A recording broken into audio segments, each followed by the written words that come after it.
In history, there have been many examples of ambitious leaders attempting to conquer new lands and expand their power.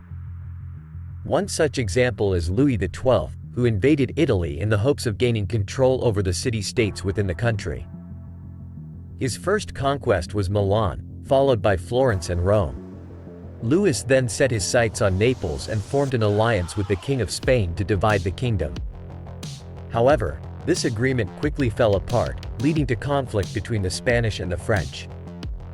Ultimately, the Spanish emerged victorious and took control of Naples. Niccolò Machiavelli, a prominent political philosopher of the time, believed that Louis XII's attempt to conquer Naples was a mistake. Machiavelli argued that if France had the capability to attack Naples independently, they should have done so. However, if that wasn't feasible, then dividing the kingdom was an ill-advised decision.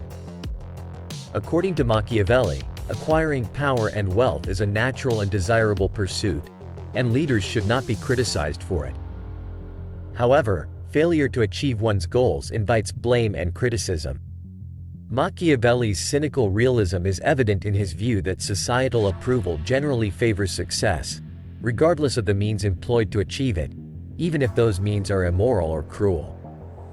On the other hand, failure is often met with disapproval, even if it results from the leader's positive qualities. In our current world, the media tends to focus more on failures than moderate successes. This is because failures generate more interest among the general public, leading to increased readership or viewership, and ultimately higher profits for media organizations. Therefore, it is crucial for leaders to understand their own limitations. Pursuing lofty goals and experiencing repeated failures may lead to widespread disapproval.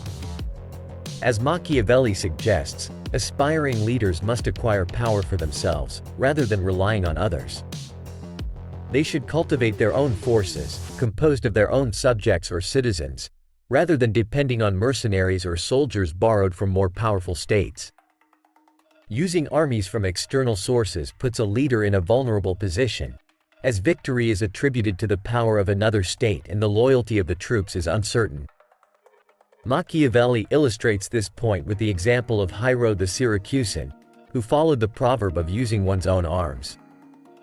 Hiero rose to power through his exceptional leadership qualities, starting as an ordinary citizen and later becoming the head of the Syracusan army during a time of persecution.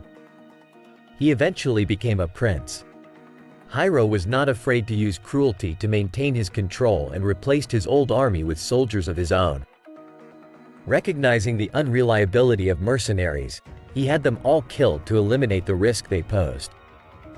By relying on his own troops, Hiero successfully acquired and maintained his kingdom. In summary, history teaches us the importance of acquiring power and wealth through one's own efforts. Leaders should be cautious of relying on external sources or dividing conquered lands with others. Machiavelli's teachings remind us of the need for calculated ambition and the potential consequences of failure.